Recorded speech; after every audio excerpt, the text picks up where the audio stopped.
Yay! Well, hello everybody. And according to my monitor, we've no longer got the black screen that seems to have been plaguing our intros. Sorry about that, folks. Um, we're live, and I'm actually seeing our Inworld review screen.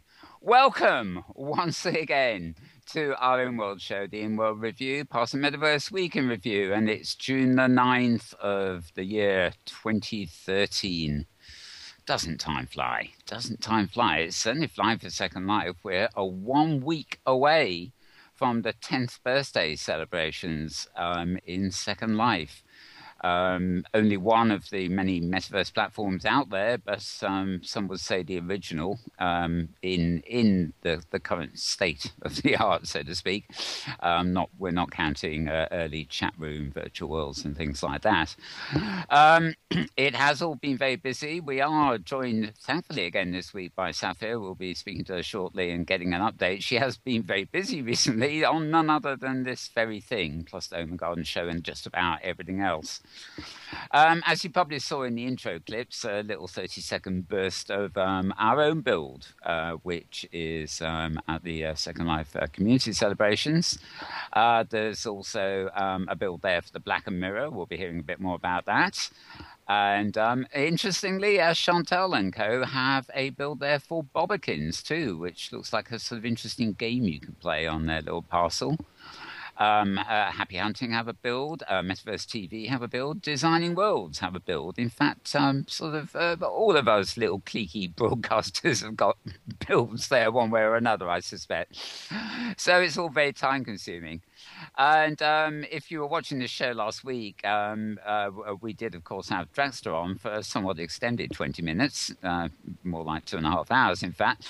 But the clip where he interviewed Rob Linden, or did a kind of profile on him, is one of the clips we just showed on Week in Review before this program started. We also showed a lovely produced work. All her works are very lovely produced. Valentina Tremont, she did a piece on AView TV, which is the clip we were watching just before we started. Plus a little bit about London in Second Life, or one of the Londons, I hasten to add. I think the one I showed is not Deb's Regent one, it's the other one. And various things on new haptic technologies and sensors, including a system by which they reckon you'll be able to use your home Wi-Fi as a gesture technology system, which possibly means you won't even need all these wonderful Leap devices and things that are going to be on the market. So interesting stuff there to do with the interfacing tech and stuff. Last week we also had Lucy Dragon Ash on the show, and she was telling us about the wonderful gift, a sort of living with cancer kind of sim that opened yesterday. And great fun and very exciting. It will be memorable for the fact that apart from showing the full film, there was then a big catalogue of musical and poet performers afterwards. And Linden Labs the host servers managed to crash. And they brought them back up quick enough on different servers. And bringing them back up involves some kind of rollback. So all the things that we put in place for the show suddenly went back to their default permissions and positions, so to speak. And lo and behold, we suddenly found ourselves attacked by griefers. So we not only went through the first crash, but we were attacked, basically. Something I've experienced in Second Life before, but not for a very, very long time. So, as I say, it was a fine event, but it will be memorable for more reasons than we would have anticipated. But we're hopefully getting a lot of interest in that project. So, to sort of round up what else has been going on this week, interesting piece at BBC's News Health. You can find this post about this at Kara Second Life blogspot.com. That's Kara Second Life, or one word, .blogspot.com. About avatars easing voices for schizophrenia patients. Now we're forever hearing about the medical use of Second Life. This one kind of works on the basis of people that are hearing voices in their head, which is, I guess, the definition of schizophrenia in some ways, in some respects. Apparently, avatar presence and therapy can actually ease the prevalence of these voices.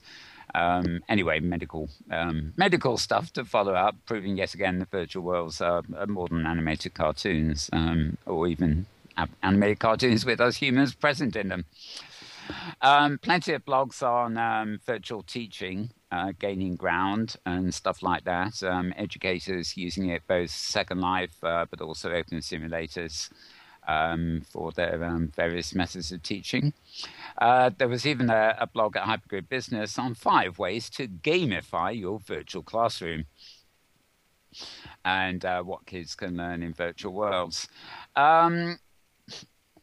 There is a clip I put on my Twitter feed from a company called Omni about bringing full-body virtual reality gaming to Kickstarter.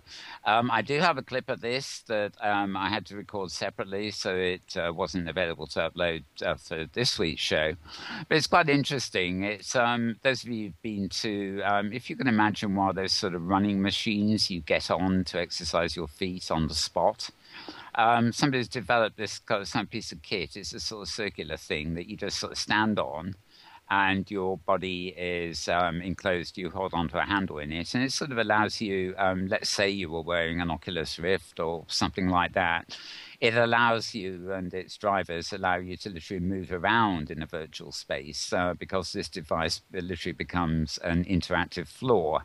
So you could be wearing a fully immersive headset, and you'd be just walking around in the virtual world. Instead of using your arrow keys, you simply walk on this device and turn and move and things like that. And it does strike me that there a lot of attention is actually paid these days to people getting enough exercise when increasingly we have to work and play online.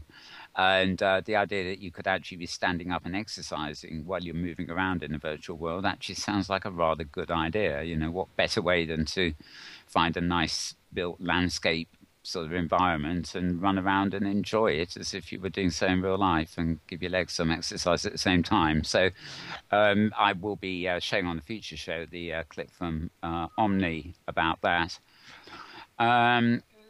Philip Rosedale, the founder of Second Life, is actually seems to be getting an awful lot of publicity at CNET and places like that for his new company High Fidelity, which promises to enable virtual interactions in a very different way from what he did with Second Life, but does seem to be getting a bit of mileage out of that project.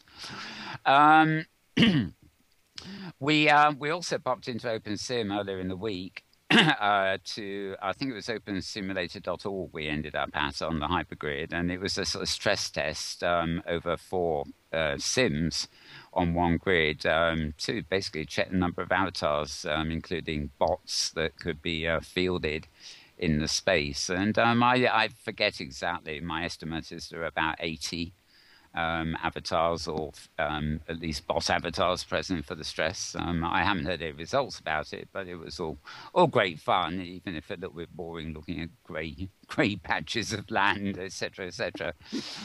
But of course, the Open Simulator Community Conference will be coming up later in the year, and they're inviting speakers, presentations, and research papers. If you want to know more, I would actually go to opensimulator.org is probably the best bet to find out a bit more about that, or just in CC's blog, or indeed our good friend Google. How much of a good friend is Google? Of course, the big news of recent days has been what the American NSA has been doing behind the scenes with the likes of Google, Facebook, and all the Yahoo and all the big players, with oh crumbs, I've forgotten that. I keep thinking Matrix, then I go to Crystal, and now I've forgotten the name of the plastic thing. Prism. Prism. Thank you, Saffia. A really unfortunate, I love prisms. A really unfortunate name for a very dark sounding project. Needless to say, Yahoo, Google, Facebook, and everybody else. I'm not so about Facebook. I don't think I believe anything that guy says, but all denying they know anything about it or have helped facilitate it or anything else. Of course, I'm not really sure they needed to. There's enough backdoors available to governments and the likes like that to monitor what's going on. Mixed feelings about this. I mean, surveillance has been in place for quite some time. Arguably, it's been in place quite heavily since for about 10 years, since the events of 9/11 in New York. So it shouldn't be a major surprise. And as usual, we have the excuse that, we're not tapping your telephone conversations. We just know who you telephoned down when, rather than, recorded your conversation type of argument. It is, of course, somewhat worrying, but it's very hard to know how to escape such things in the modern age. I personally think the issue, and maybe we'll discuss this a bit later in the program, is about national territories and things. I certainly don't like the fact that it's American intelligence services that are effectively taking it upon themselves to snoop upon the whole world and react rather badly if they find any other country doing the same thing. And here in Britain, we were in there has been a bit of concern since The Guardian broke the story about the fact that British intelligence have been using this system too. In other words, the Americans are spying on us, and British intelligence is spying on the stuff that the Americans are spying on us with. Very convoluted stuff, but it's with the Guardian as well, the players and TV news getting into the act. It's something that has sort of hit the mainstream news. And I think that's all for the good in terms of the ensuing discussion and possible safeguards we may get. Exactly how and whether they monitor us in virtual worlds and spaces like Second Life here where we're filming, I don't know. This is all low-level data analysis, so they must see the connections. Whether they can figure out what's happening is another matter entirely. But it's something even in Second Life we probably need to be wary of. If we come across something that seems like a clandestine meeting of suspicious people, maybe should we or should we not alert authorities to it? And speaking of our cancer event yesterday, I keep thinking, well, if we're going to be attacked by griefers of that magnitude, these are probably 5-year-old kids pretending to be adults and logging in with temporary accounts made up for the summer holidays, or probably every day for the summer holidays they get a new account and just go at hell for the fun of it. But you never know, there could one day be a very serious, important event, an international conference of some sort, for example, held in the virtual world, and this kind of behavior would be, in a way, considered the electronic equivalent of terrorism. So we have to think of all these things going forward. Anyway, enough of my rant. I haven't done a rant for a few weeks, so I've had a little rant there. And yes, I think that's about it. The only other thing that was quite interesting is that Amazon on the web have launched a thing called Amazon Storyteller, claiming they want you to help produce your next movie. And, it doesn't appear to make movies as such, but it does appear to be rather effective at producing storyboards based on scripts. So if people are involved with machinima and broadcast and movie making may well be interested in looking up a bit about Amazon Storyteller.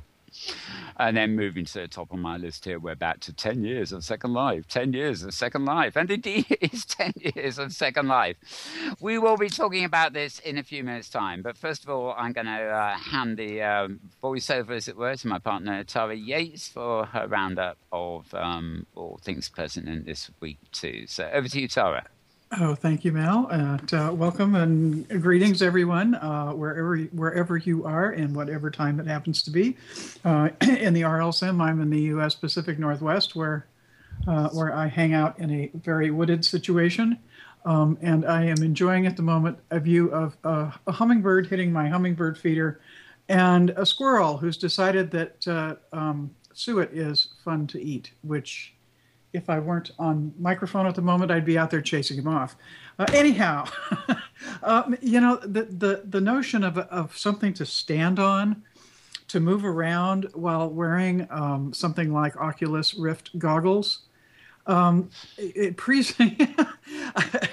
try to mentally imagine that, and the first thing I think of is how big a device is this that you're standing on, that you're able to walk around on it, and who has that much available floor space where they're not going to run into something, especially when you're essentially blindfolded. Yeah, the mechanics of this are baffling me just a little bit. Anyhow, I should take a moment and introduce some critters. You know, I think I've sort of gotten into this show and tell mindset for this show because it lends itself so well to showing off some odds and ends from various places around Second Life. And there are several things here today with me, although I'm not seeing any of them on camera at the moment because the camera's too close to me, that I finally managed to get into the current Gacha arcade, which you couldn't get into at all last week unless you were awfully persistent, and picked up some goodies. So on the floor to my right is we have a corgi. From Silent Sparrow, and that's Hyacinth Tiramisu is the creator. And the corgi is one of many corgis in one of the gachas. On the other side, to my left, is a wonderful teacup piglet. And the teacup piglet, this particular teacup piglet, if I can even say it twice, it happens to be Sushi.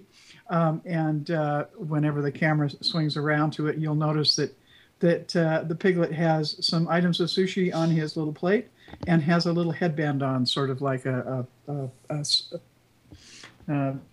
Japanese headband, which is pretty fun. These are very cute, and these are both done with mesh, so they're, you know, like one prim as far as weight is concerned. Up on the arms of my chair, on my right hand side, you will see a plushy pal, Mo the Mastodon, who is one of a number of dinosaur-type items. I did the critters on this particular round. I mean, I picked some other stuff up in other gachas, but there were some really good critters. So this is Mo the Mastodon, created by Catherine McGinnis, and is a plushy pal. Oh, and the teacup piglet, the creator is Anya Omhai, Ohmai. And on the other arm, you will see a Vespertine's fabric bird, the other arm of the chair. And there's this particular one is one of the ones that is called a duck bird. There's some different color schemes, and there's also a rare broken bird cage, and I actually managed to get the rare item on my second click on this particular gacha. Anyway, pretty fun. And of course, the two kitty cats that are currently residing on either arm of the chair are this year's Relay for Life kitty cats, which went on sale at the Home and Garden Expo a week or so ago. So they'll be available until through the Relay for Life 24-hour marathon weekend. So that will be coming up. So those are my critters, and you can actually probably get into the arcade now if you are only slightly persistent. The sim is Country Club, and you want to be at an elevation about 3120 meters in order to actually be at the elevation where the arcade is. You know, the NSA Verizon phone snooping bit news item this week. You know, it's one of these that, yes, there's so many ways that our online lives it can potentially or do invade our privacy, and I have to say that I find more troublesome the degree to which websites are grabbing information that happens to be stored in cookies and then displaying advertising based on where you've just been. and what you've just looked at if you've been happened to be in a sale, a commercial kind of website, and then go someplace else. You know, the thing I think about with the NSA stuff is the enabling legislation for that is the Patriot Act. The Patriot Act has been reenacted twice. The activity going on has had approvals at congressional levels more than once. So this isn't exactly something that just happened in the last 2 months. So that doesn't make it any less worrisome. I have personally been concerned about the degree of invasion of privacy involved with the Patriot Act from day one. But, I think the thing that I see that is perhaps qualitatively different about this news item breaking now is that in 2001, the weight of the number of people who were actually actively online was significantly less than it is now. So particularly, people of, middle age and above, I think there's been such an increase in web usage and mobile phone usage, certainly in that 12-year period, that I think that is a big factor in how people are reacting, because there are probably a lot of folks who didn't have cell phones 12 years ago, who weren't particularly online, and for whom some of the stuff in the Patriot Act, perhaps at the time, because they didn't have any hands-on experience with it, they wouldn't think about in the same way that some of us who've been around online for longer than that would think about it. So anyway, there's my 2 bits on that one. I'll shut up because I'm sure we'll beat this one around some more. It struck me this week that one of the kind of the blogosphere buzz, as far as Second Life was concerned, a lot of it kind of floated around the subject of Draxter's video and interview with Rod Humble. And I certainly expected that based on what we heard last week with Draxter being here on the show. And I just kind of did a quick dive into the message, into the community forums in the official Second Life site to kind of see what kind of discussion was going on and how a thread about it digressed in any particular direction. And the direction it digressed into was mesh. And various comments about feeling like, well, mesh is reduces the playing field as far as how many people can play, as far as creating with it, missing a whole lot of points. The expectable kinds of grousing that in spite of this and in spite of Rod's various comments, which I personally took in a very optimistic sort of way, various comments in the forums.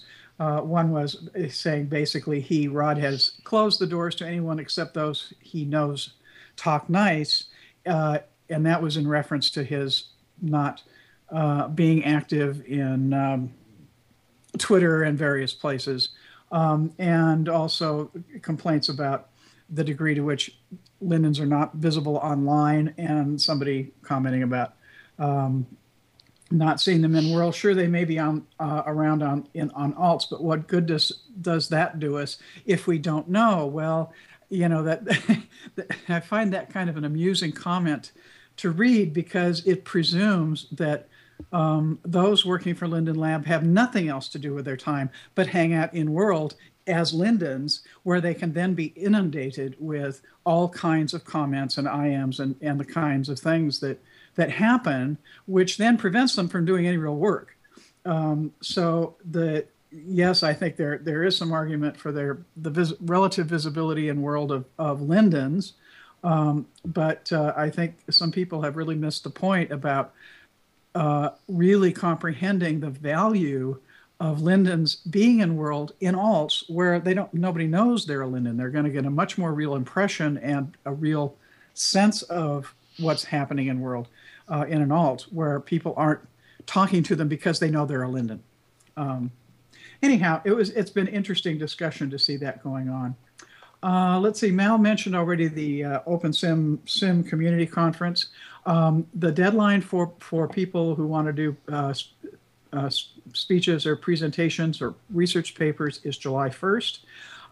They have identified 6 tracks: arts and creativity, business and enterprise, developers and open source, education, research, and social and communities.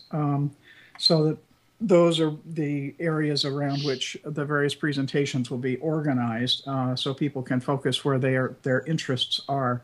The website is you actually want to go to conference.opensimulator.org. No www in the front of that. If you put conference.opensim, that will take you directly to where you want to be.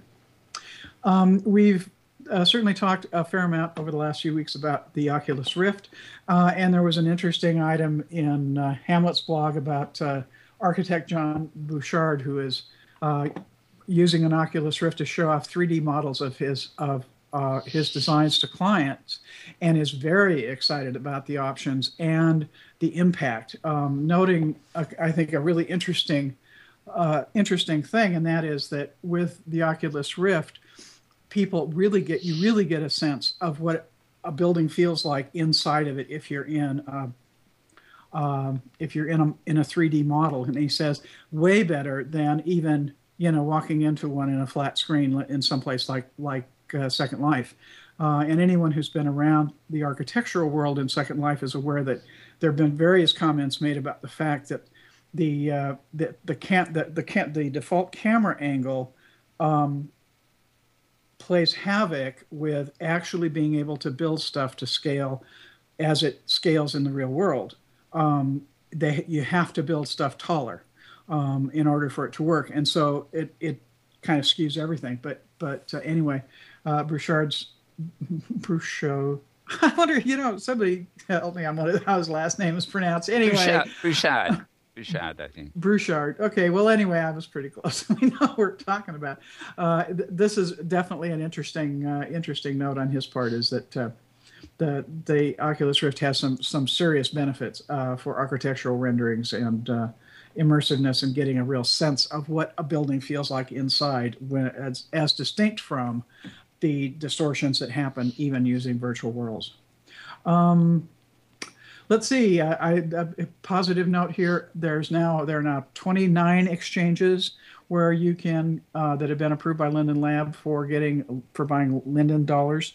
And it's interesting that some of the companies that were selling Lindens before the big turnaround and shutdown and all that have commented on certain losses of revenue and the downtime, and obviously they're not making as much now because they're only able to do the one-way money transactions, not both ways.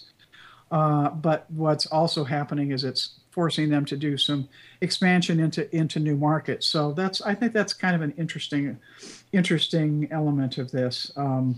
Where they're basically expanding into other grids and other formats. So that's ongoing development there. Let's see. And my last note is a little item, something I spotted as sounds like fun. I think I'll have to go visit. That's going on through June 17th. Is the Funny Puppet Fair. Yeah. Well, see if I come back with anything to show off next week. The Sim is Gold Nook. 2 words. Where that's going on through the 17th. So that might be fun to check out if you're looking for something fun, or a little comic relief from the building frenzy of getting ready for SL10B and the deadline lurking very close to finish one's builds so that they can be inspected and all that stuff before the opening on Saturday. So on that note, I've run out of gas, and I'll toss it back to Mal for whoever's next. Well, thanks, Tara. Yeah, a real handful there, actually. I forgot to mention that for once I have got something sitting beside my chair too. I do say something. This little chap is a one-prin mesh, and well, it's not the most pleasant of looking chaps, but his resident position is down by my beach house, where there's a guard dog guarding my door, and he's in position in front of the guard dog, sort of in a sort of permanent state of standoff. However, I thought it'd be fun to res a couple of him or her or whatever at the birthday bill, sort of looking up, watching the TV screens. Well, whether I'll keep them now, I don't know. But I will introduce you to this nameless critter of some sort who is carrying a little baby critter in his hand. You know what, Mal? Debs has just correctly. I knew I had seen this particular figure before, and it's out of Harry Potter. Ah. Well, there's some gremlins in Harry Potter, and it's one of them. Yes. Oh, nice one, Debs. Yeah, I picked this up ages ago. It's got from what I think it's by these Chinese sort of or Japanese builders, and I'd have forgotten about it until I started doing a search. Adobe. Yes, Adobe. Yeah. I'd forgotten about it. I was doing a search for one Prim mesh items to use at the birthday, being as we're rather Prim conscious there. And lo and behold, he turned up, and I thought, well, yay, why not? Why not? It might as well be bizarre. Yeah, he's cute. Right.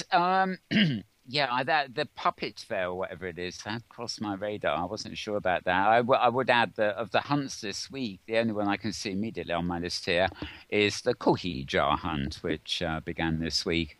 But in fact, come a week's time, not only will the Second Life birthday bill be open, but there will be hunts there as well, which take place on the birthday sim. So we'll have a little bit more about that later.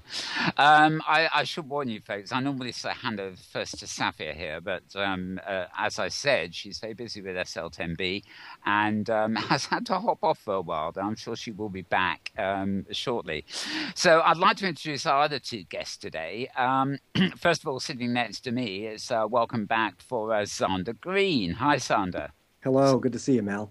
Great to have you here. Zander, I should say. I just mispronounced it as Sander, if anybody's keeping an ear open. We're also joined over by Tara by another welcome return for Will Burns. Behold, my kittenness has returned, and I am fluffy. Yeah, right. I'm normally that. But I do this show as a human, so there we go.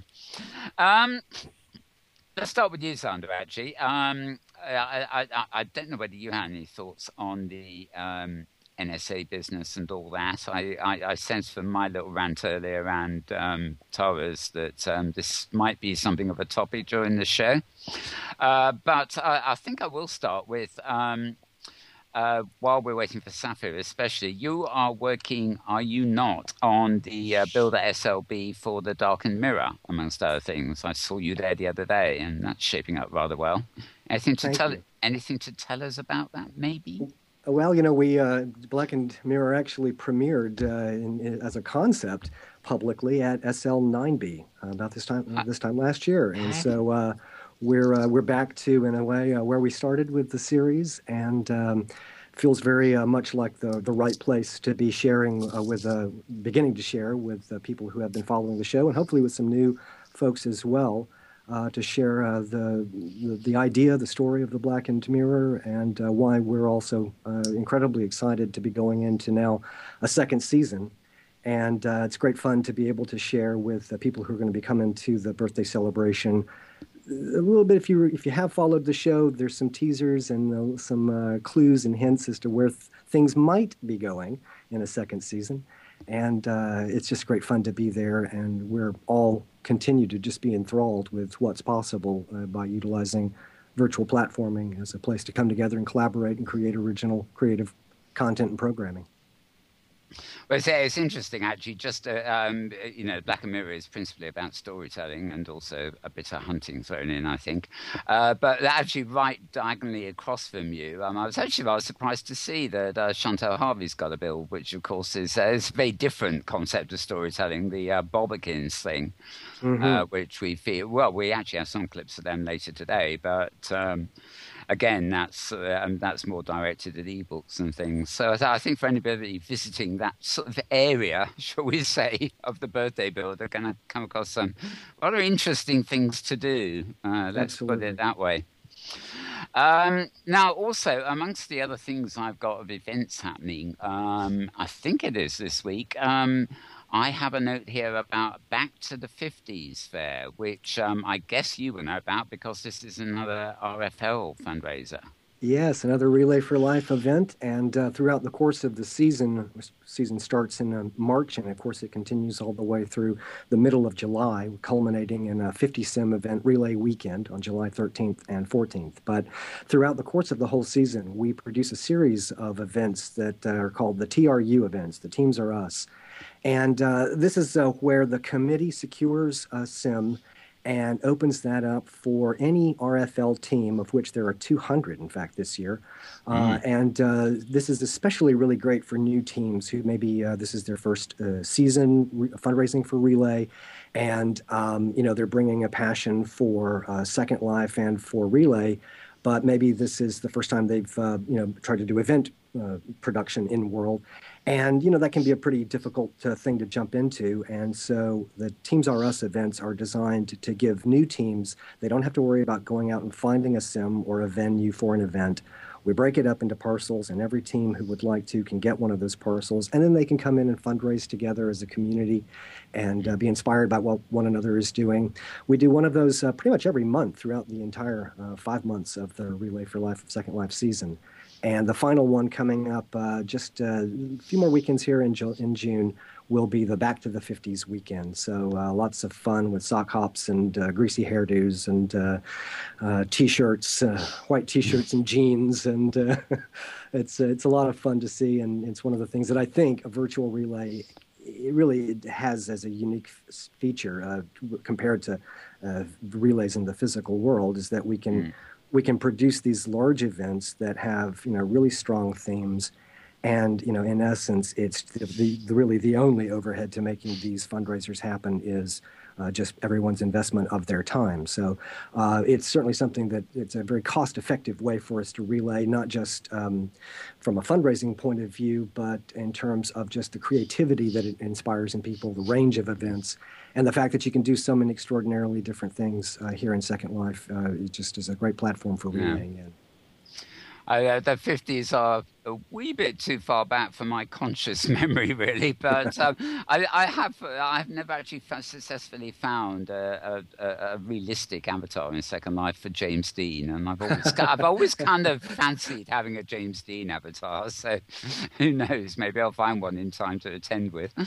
But yeah, it's great. It's great that we have all these different facets of things, here. And the 50s is actually long enough ago now that it's that whole stylistic thing, the culture at that time is, yes. A revelation, I imagine, for a lot of people who are in here who, it's either a childhood memory or it's just not a memory at all, so. And I think that's another thing that a virtual platform is for us, is a kind of immersive time travel machine. We can really, we can wander around, the Giza complex and see what thousands and thousands of years of time has done to these extraordinary structures there, the pyramids, the Sphinx complex. But in SL, you actually can, in a way that one really just can't imagine in the physical world, can visit some of these, for example, World Heritage historical sites and experience them as they were in their heyday. I know 4 or 5 different places on the grid where you can go for that one particular experience alone. So I think in terms of its ability to take us somewhere and give us an experience that you're never going to have in the physical world, I think a virtual platform continues to be a very exciting place. I totally agree. It's one of the wonderful things about it. Resibal, who did a lot of early things in Second Life, first started a new company some time ago. I think it's still going, called Heritage Key, which is a kind of open sim type thing where their sole focus is on recreating treasures of Tutankhamun and stuff like that people can walk around virtually. On an educational thing. And for a long while in Second Life, I used to sort of disregard things like avatars getting pregnant and giving birth. I thought, well, that's just role play stuff. People want to give birth to their kids and have the role play family avatars. But then I discovered a place in New Zealand which was the exact opposite. It was actually run by midwives. The whole idea was that people logged in as avatars and they were trained through the process of preparing for birth and giving birth. And so it wasn't role play. It turned out to be, educational principally. And the same with ancient Roman times. There were builds here where people were dressing up in togas and role-playing ancient Romans. And then suddenly you started coming across builds, in this group that were actually taking very seriously, making realistic rebuilds of long-lost buildings and facets of history that building them virtually is almost the only way we can recreate them now. So fascinating stuff.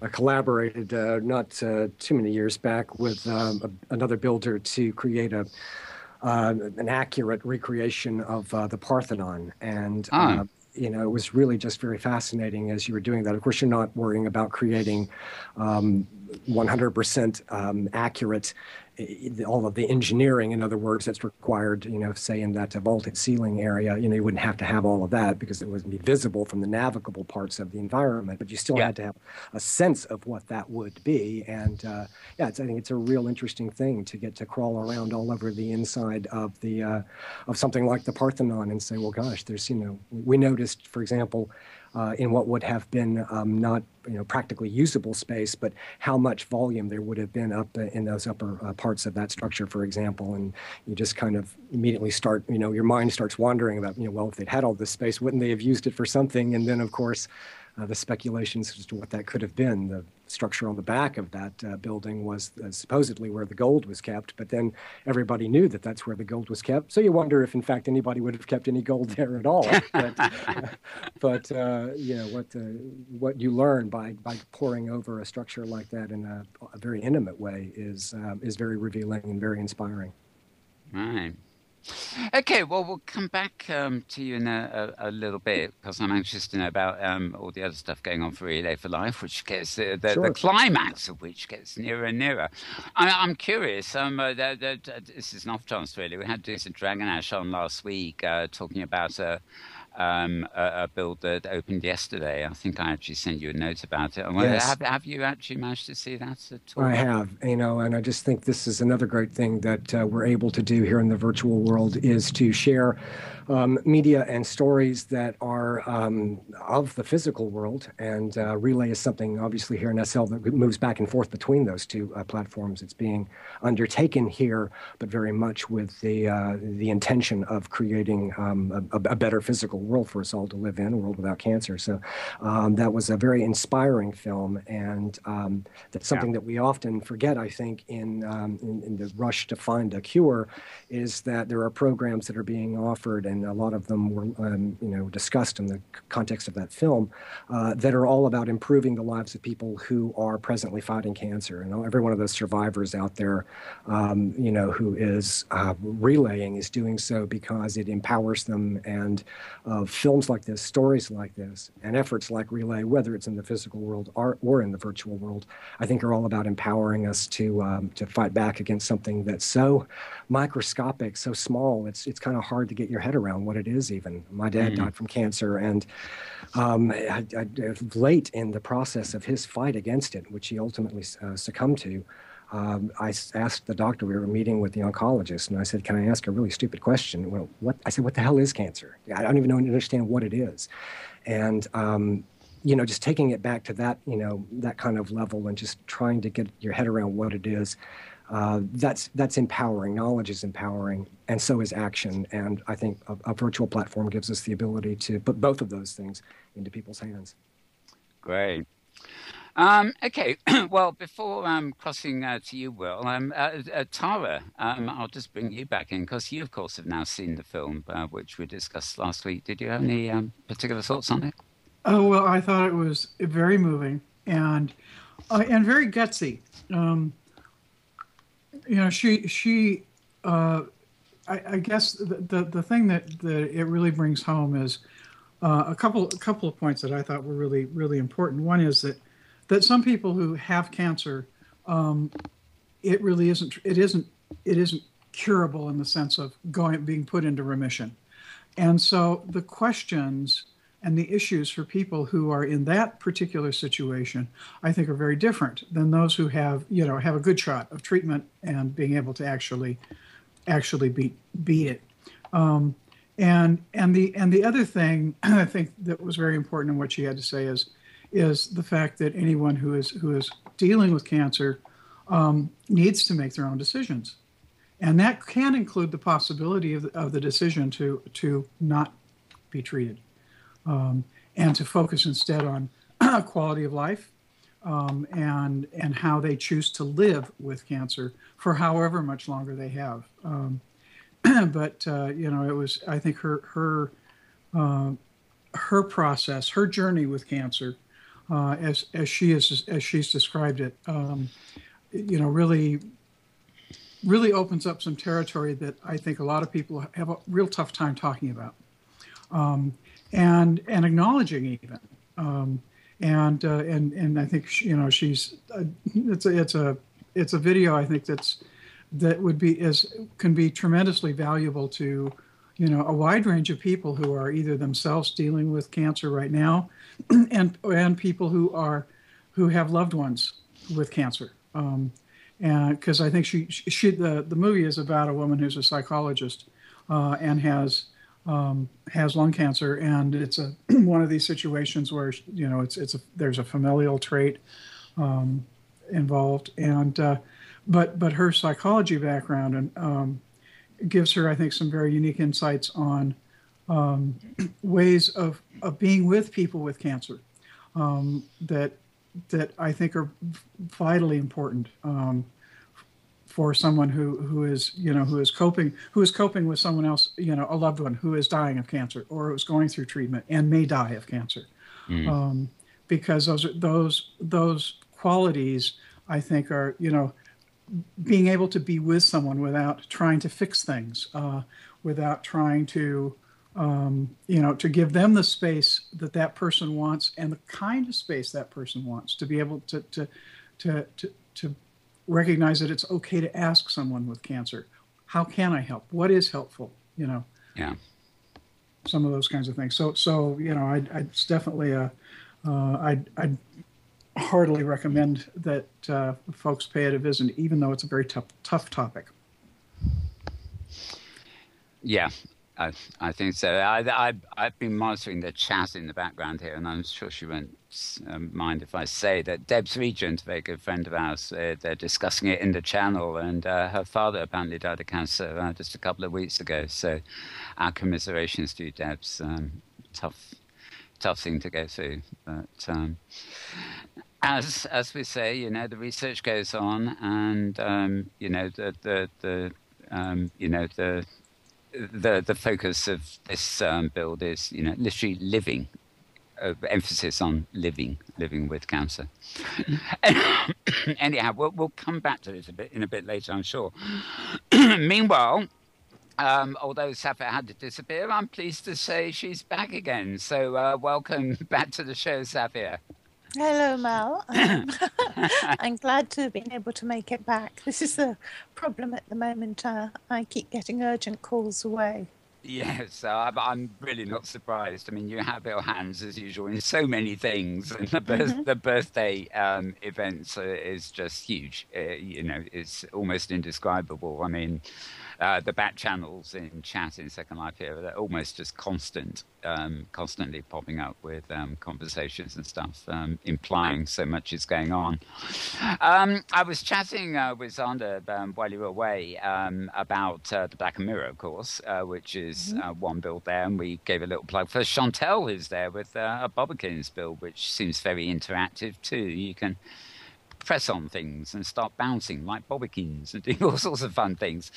You can play essentially a game that's a bit like what we in Britain call Ludo, where you actually sit on space hoppers and can go on with your friends and race them round the game board, which is really fun. Yeah, great. Yeah, I'll try that out before the Sims open. Actually, it might be the safest time to do it, Probably. as with Yeah. most things.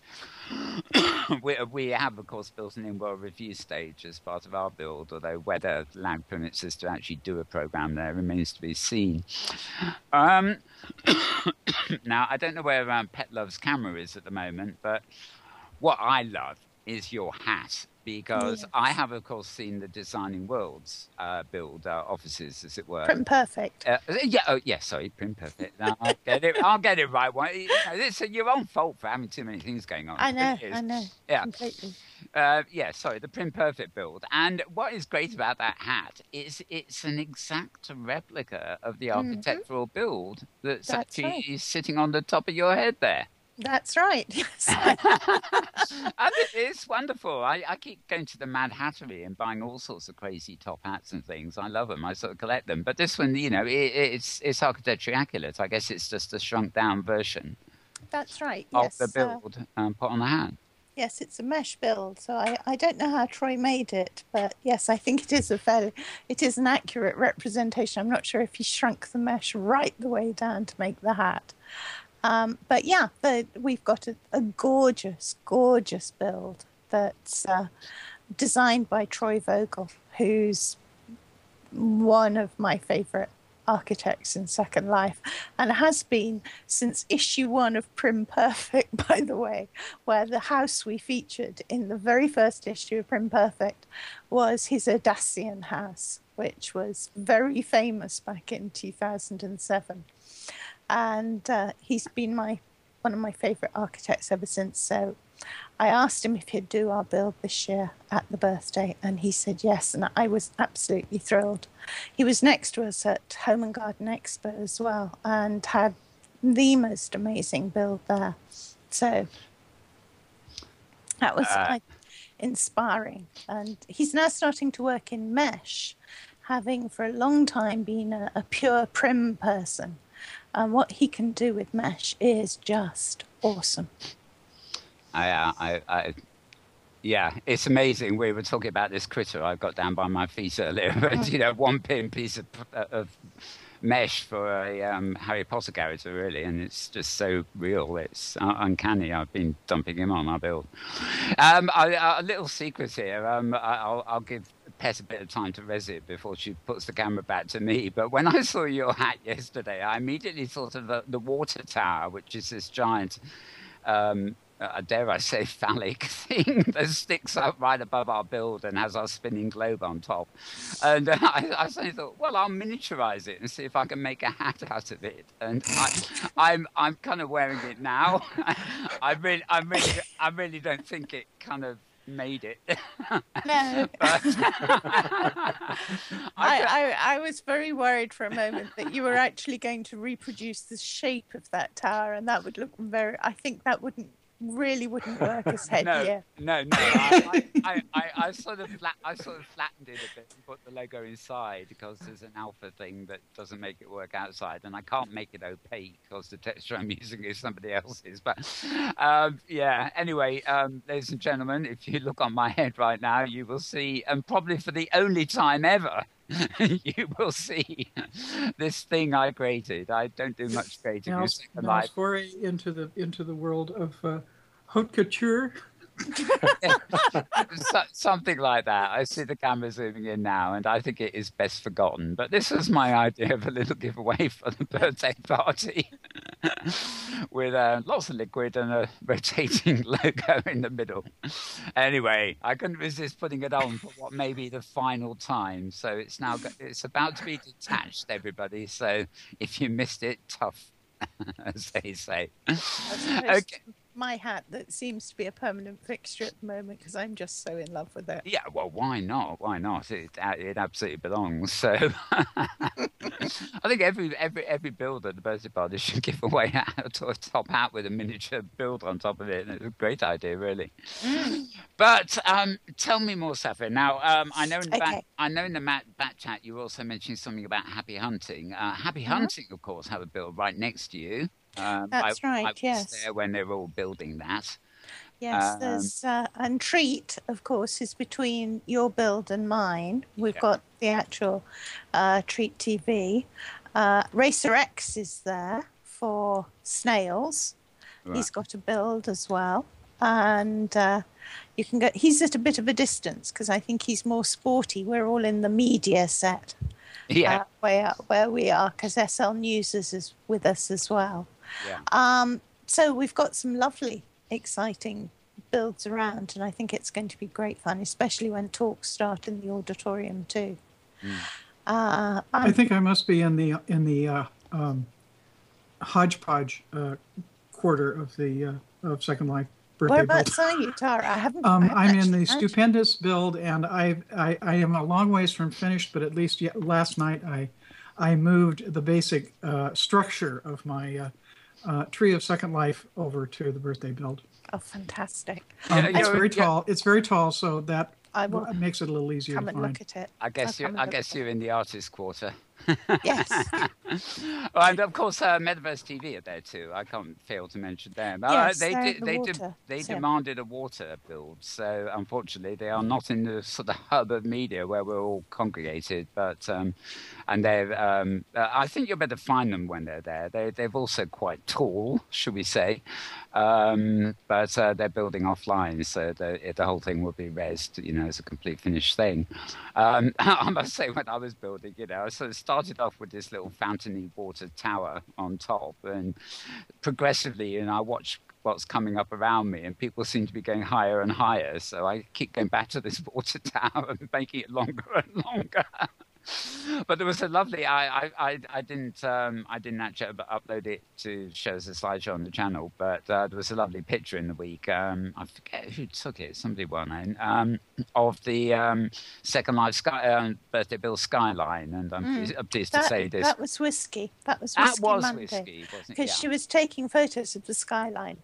Bless her, for the hunt poster for the long walk, which is going to be the Second Life 10th birthday hunt, although we're calling it a long walk. I was about to say anyway, we dominate that skyline, I'm pleased to say, along with a few others. But actually, the long walk is something I want to talk about. Can we know a bit more about that? Yeah, sure. What I'm going to do is, if you want to talk to Will for a few minutes, sure, I will res a poster, so then you can all see the poster. Very true. And before we started the show, I forgot to res the SL10B logo, so you're welcome to dump one of those down here so people can see it as well. Okay. As long as Tara will let me res. You have 120 minutes trim time, or whatever they call it. Thank you. I'll take advantage of that. Okay, fine.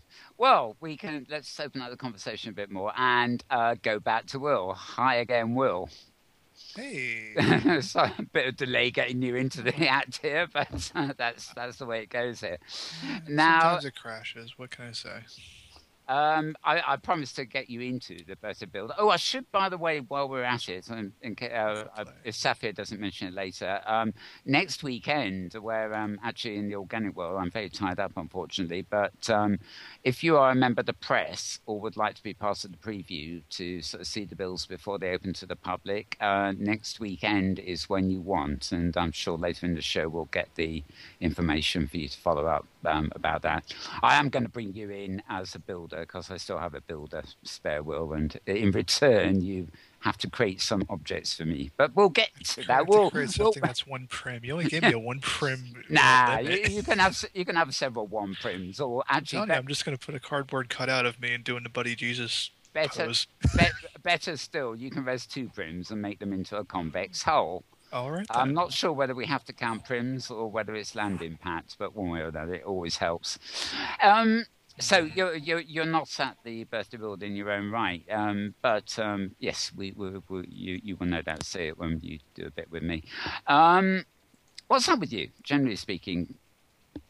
Oh, phone's ringing. It's a busy day. That's just me.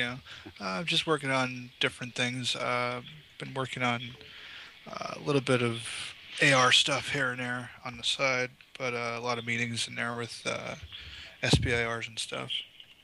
So trying to do that with government, and well, everybody knows government stuff is sequestered, so we're kind of working back and forth on that. Other than that, just just derping around. You have brought a contraption along. I used a polite word there. I can't remember what it's called now. It's a funny arcade machine. It's an arcade machine, which we've actually raised at the side of the stage here. What is this? This is the little game that you just earlier when I mentioned it, you did like a little squee, like a schoolgirl, and did a happy dance. I don't even think you knew what it was. You were just dancing around like, oh my god, it's Puzzle Bobble. I'm like, do you know what it is? No, but it's awesome. Anyway, this is the last thing I was supposed to be working on. I've been doing arcade machines for like months now with Robbie Heath over at Vtox, and I promised as one of the last ones I would do a Bust a Move or a Puzzle Bobble cabinet, and I never did until recently. I was just like, I should actually get around to doing that. So, I had the actual prim in there for the game to test it out to make sure it played fairly well, because that's something that I do usually now is I test the game first to see if it plays on shared media fairly well before I try to mess around with the actual machine building around it, see if it's worth my time. But this one was, and I had the prim sitting in my inventory for like 2 or 3 months now, and I finally got around to actually doing it. I was like, I got to get around to building this thing. So I got it pretty much worked out.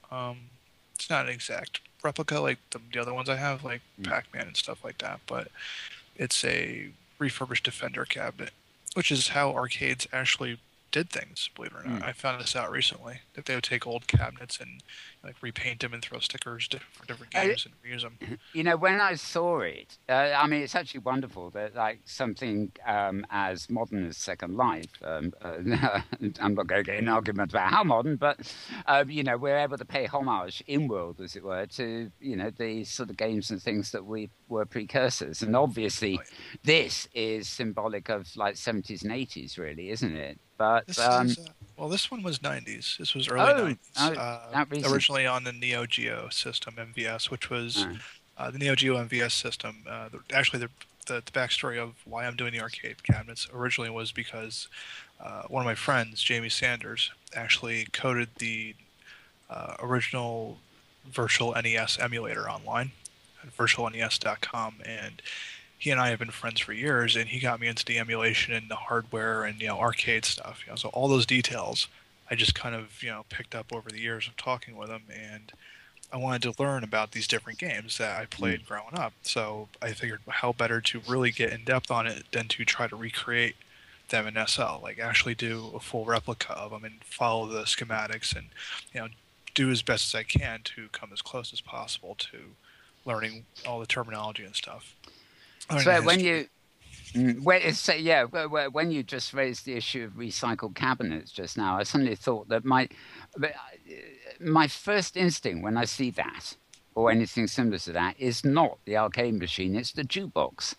And there's so much similarity in the obviously the jukeboxes looked a bit like that, and the old pinball machines obviously had a wider play area. But actually, I'll show you side by side if they can zoom the camera. I'm not looking at the live feed, but I will show you side by side which this is based off of, so you can see what I'm talking about.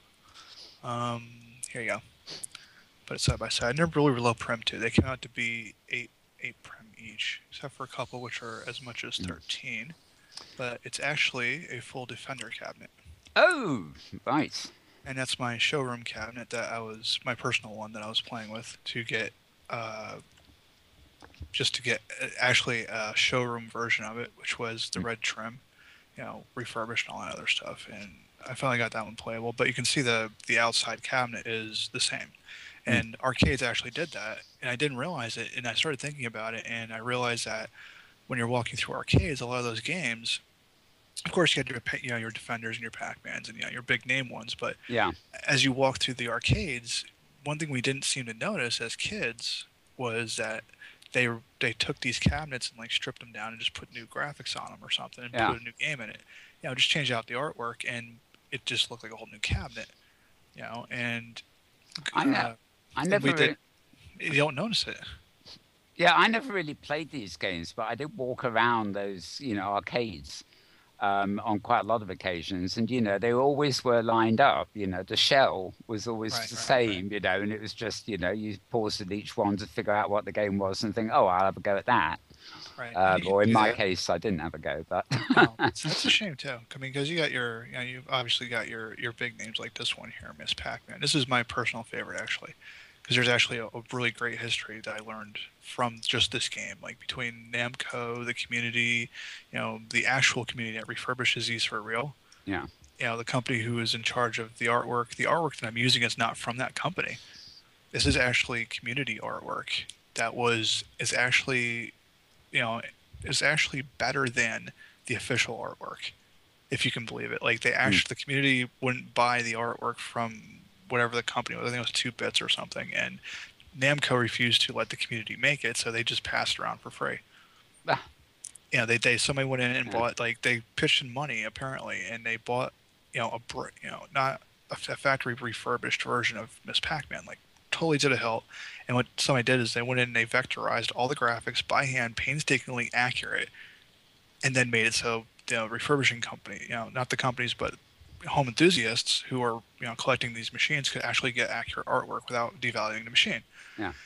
And I thought that was just the most interesting story of all, because companies like Namco are like, well, we give licensing or whatever to 2 Bits, and 2 Bits specifically doesn't has crap artwork and nobody will touch it, because it actually, if you spend like $500 to $1,000 on an arcade machine like that, you put that artwork on it, you drop the value in half, and they don't want to do that because they're collectors. So they're really just doing a disservice. So it was interesting to see the dynamic of the community just rising to the occasion and saying, well, we'll just do it ourselves, versus telling Namco just kind of flipping them off or whatever. I'm like, this is really, really interesting to hear this history and just kind of mine through it and see what has been going on. So each one of these actually has a different history, and each of the arcade machines I do is the coin slot. And on the coin slot pops up a little menu, and you can do history, and it has links to the actual sites for whoever owns the games these days, because the IP for a lot of these changed a lot of hands. It got buried and whatever. So, but it goes to the site. It goes to the history of the games. You can read up on it. It goes to an external play, so you can play the game externally. Toggle sound like this one here. I can throw on the Miss Pac-Man machine. And I can throw on the Defender machine and puzzle blah blah blah on it. And the idea was to have them all on sound. So each individual sound from each arcade machine is a point of sound. So you would have a 3D, if you had all the arcade machines in one spot in an arcade, all the sound would work in a spatial manner, instead of having one cube somewhere, giving off just like an ambient sound effect. All of these would be going, and you'd have the ambient arcade effect going. So when you're walking around, it actually follows you around like it should. Yeah, so fully immersive environment. Fully with immersive environment. different sounds coming off each. It's it's great. I can imagine a build with the whole rows of these. That literally simulates the old experience. Actually, I think Yoshiko Fuzuko. Yeah, I think Yoshiko Fuzuku is building an arcade over by her area on the mainland. And she has all of my arcade machines. She specifically requested them so she can build an arcade. And I think she's recreating Flynn's arcade from Tron. So she specifically requested all of the ones I'm building. So there's going to be an open space for people to go and play and mess around with them, and explore and do whatever. Very cool. Very cool. They're great, actually. And Pet Love's saying one of those is a fave game of all time. So they're getting very excited here. I was suddenly thinking of like the jukeboxes and, more importantly, the old pinball machines, mostly because we were talking with Zander about the Back to the 50s event that's going on for Relay for Life. But I mean, I'm wondering.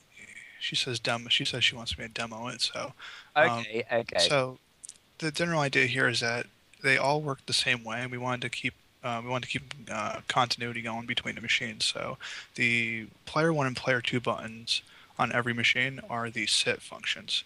So if I did like player 1 like this, it would do that, and it would sit me in front of it and do the arcade kind of thing. for the animation. And if I did the player 2 button on any of them, they have a secondary sit function, which is usually on top of the machine.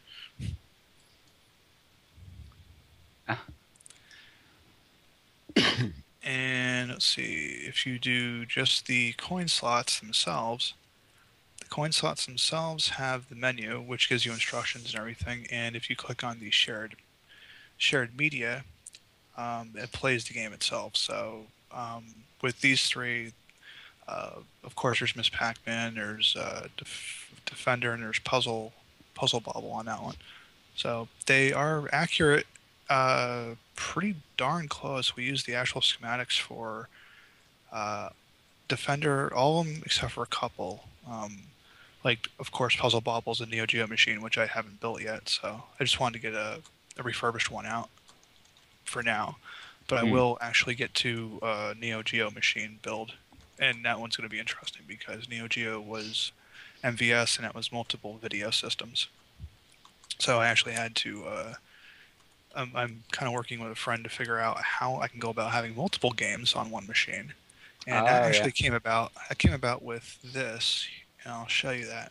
I quite like the idea that just one game actually, because the cabinet itself and the graphics just make But yes, it would be nice to have a TV type. Oh my God, we're getting crazy here, aren't we? This is the home version. This is a continuous work in progress, a MAME cabinet, so to speak. Oh gosh, okay. This is multiple arcade machine emulator for home use, and this is, I wanted to do a showcase cabinet. And these are the big ones that you usually see inside, arcades.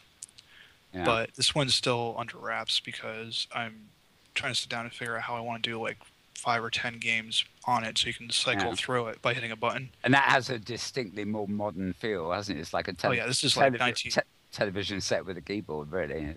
This is like later 90s where they had like Marvel versus Capcom or something. They had these types of big machines. And this one is actually to figure out how to do a button, so you can click on one of the buttons on this, and it will switch the game on the machine to a different game.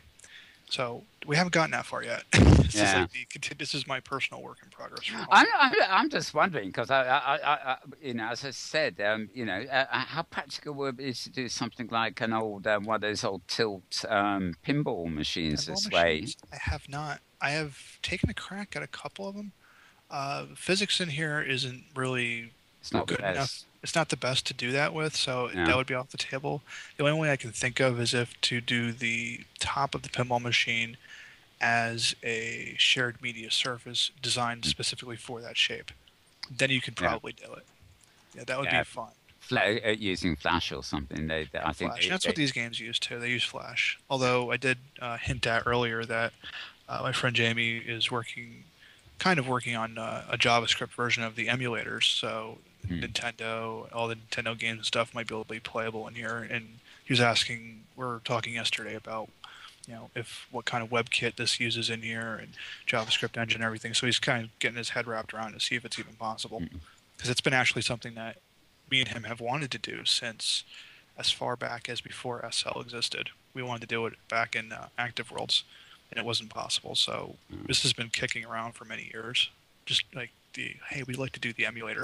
Oh, they're great. I'm just thinking this might be something Saffia's interested in for the home and garden shows.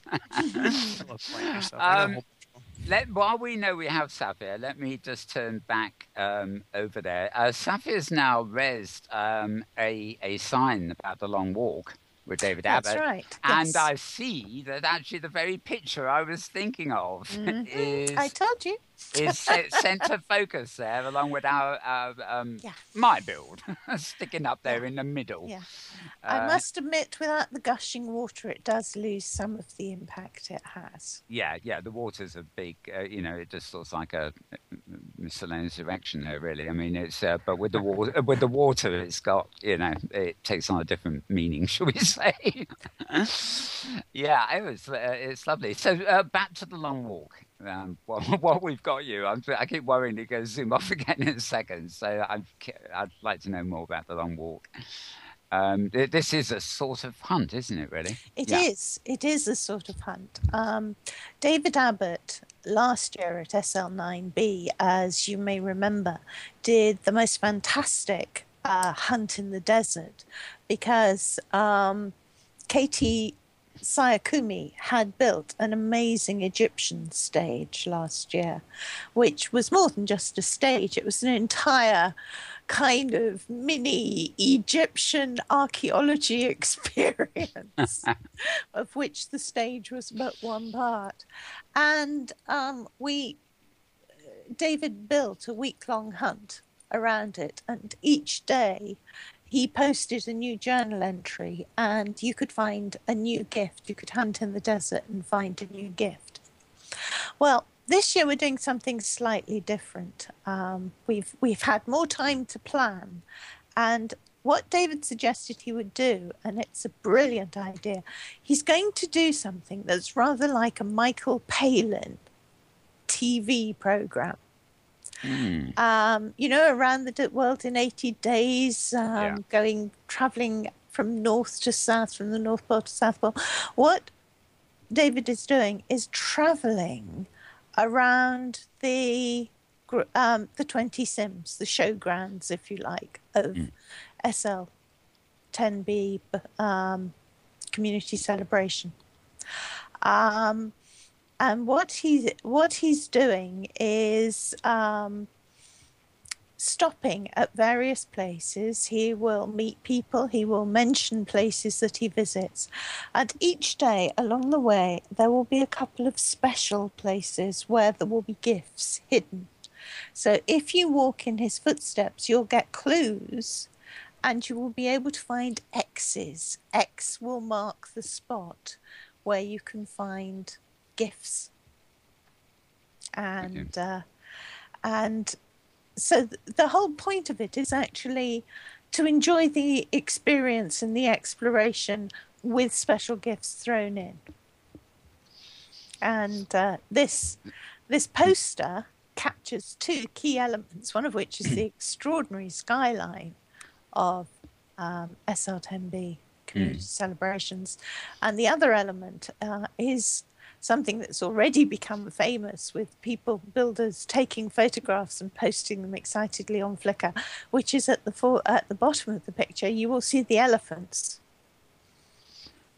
He struggles. Struggling to look here. And here we go. Oh, yes.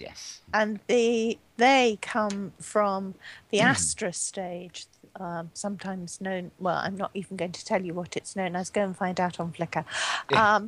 It is an extraordinarily beautiful stage with a wealth of detail and jokes and Easter eggs to find out about, created by Flea Bussy and Todi Nakamura, who are, of course, the janitors of Grendel's.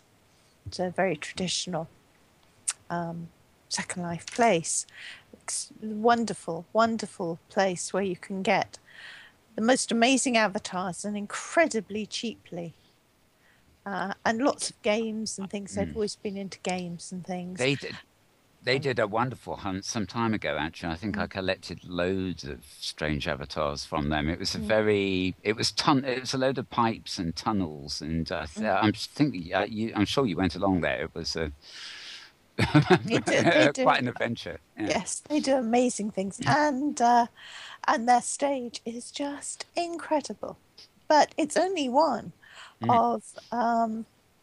Well, you've been posting all week, haven't you? You've been posting pictures of the day on Pimperfect, and a couple of other blogs have too, and featuring the stages and things. Well, I've been posting them on the main SL10B blog. We took the decision that people were posting these things, and we would encourage them so that we give people a taste of what's going to happen, and to try and encourage them to come.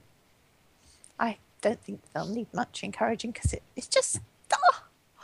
I know the teasers are half of it, though. I mean, it's actually quite nice this year because as well as the pictures on Flickr and in some of the blogs. I mean, there've even been a couple of videos already of people, you know, they haven't done documentaries on the birthday, but they've filmed their own builds and stuff like that. And, you know, you do get the flavor of, oh, yeah, I want to go there, which you can't always get, you know, just on praise alone, you know.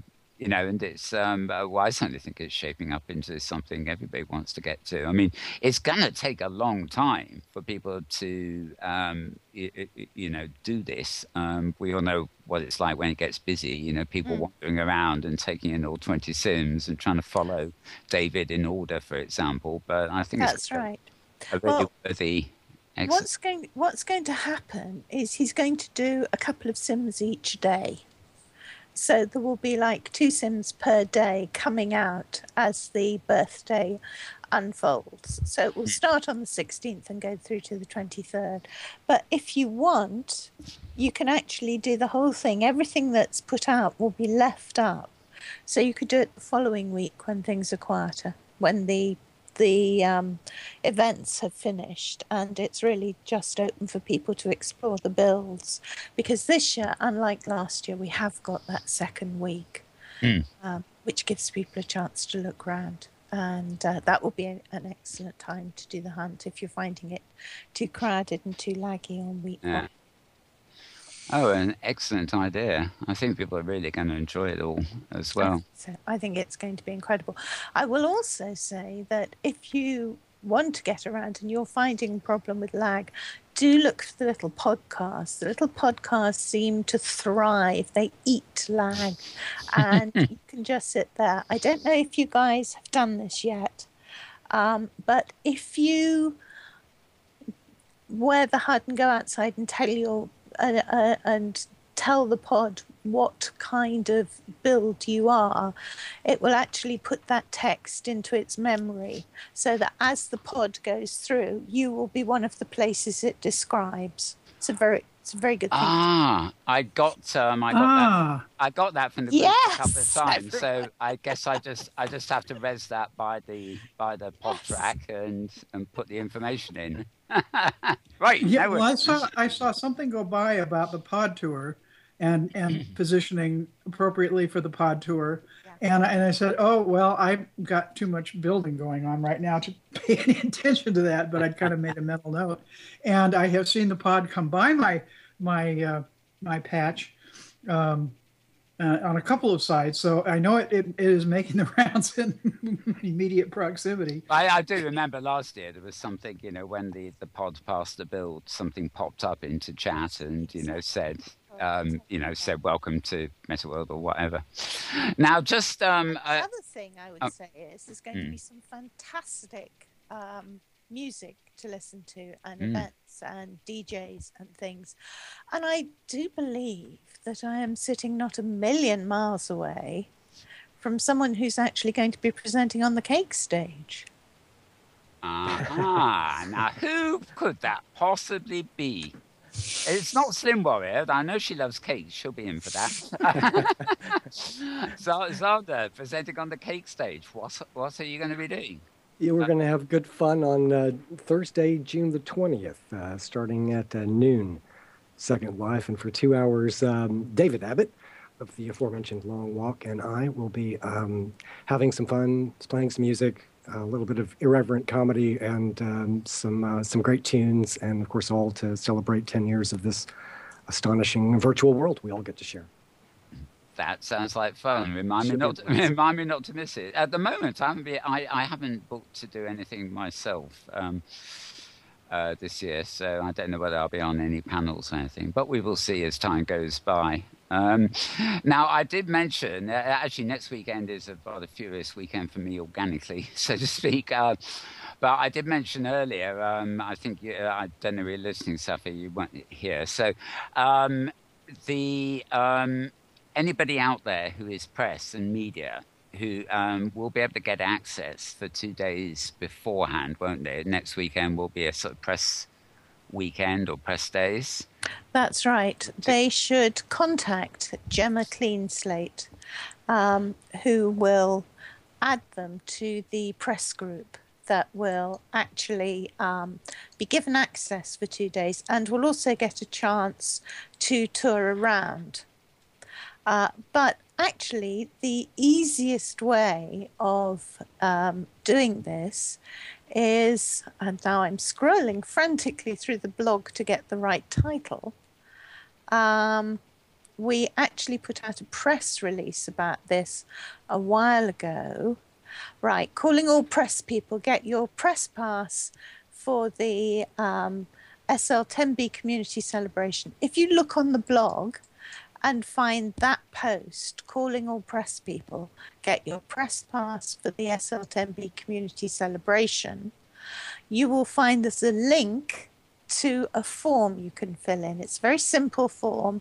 It just wants your avatar name, your publication, and the slurl of the publication.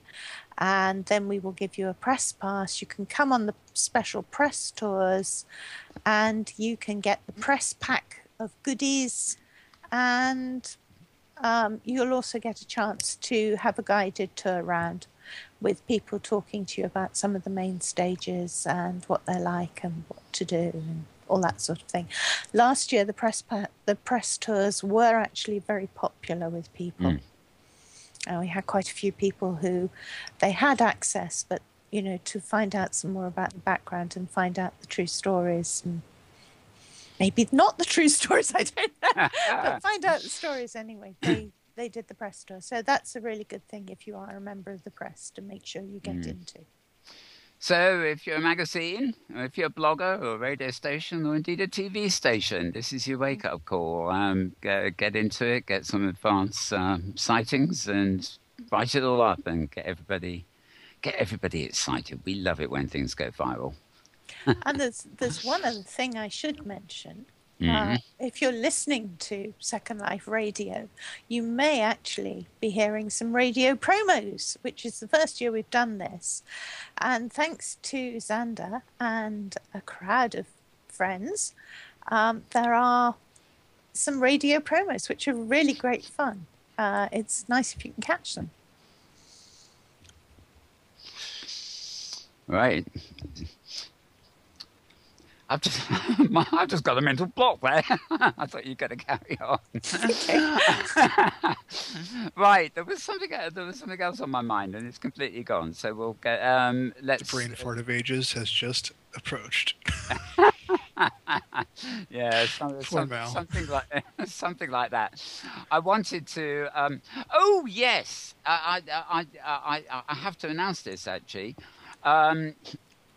Well, I'm going to come back to Zander again to give us updates on other Relay for Life things. But if you are anybody's in London and is interested, Eva Moon, who you may know from Second Life, though she is a real world performer too, will be doing a RL concert, a special concert, nothing directly related to Second Life, but at Imperial College on this coming Friday.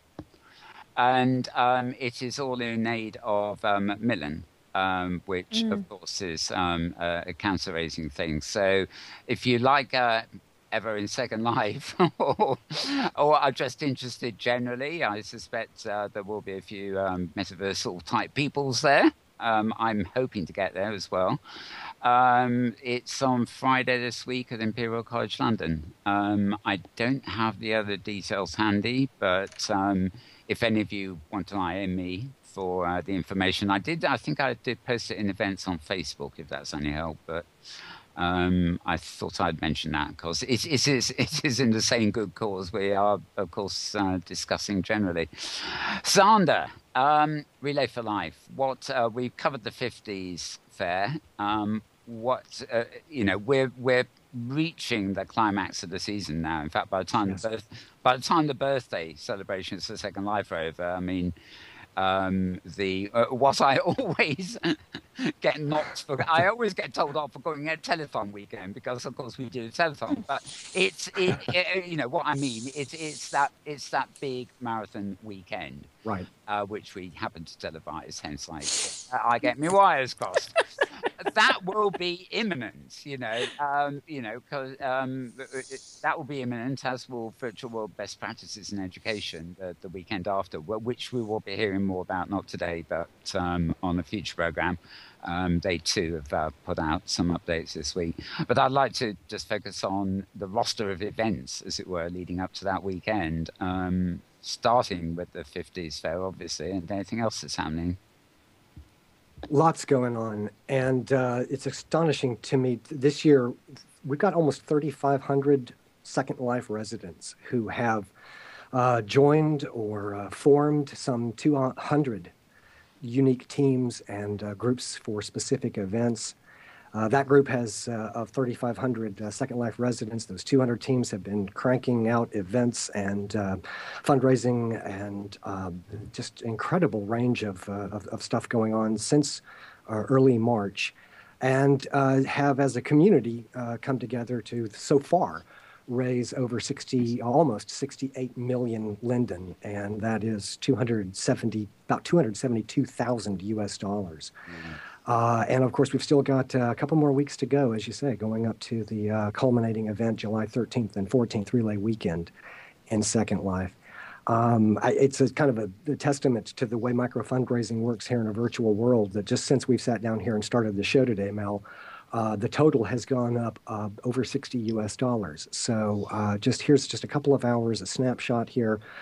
There must be at least a dozen different teams doing events, just even as we speak right now. Mm-hmm. Some of it's DJs, some of it is live music, various auctions go on, various different kinds of community-based, role-play community-based events, fundraising efforts that go on. And, it's a great model because we're never asking for that much money. It's the lindens you've got in your account's pockets at that moment.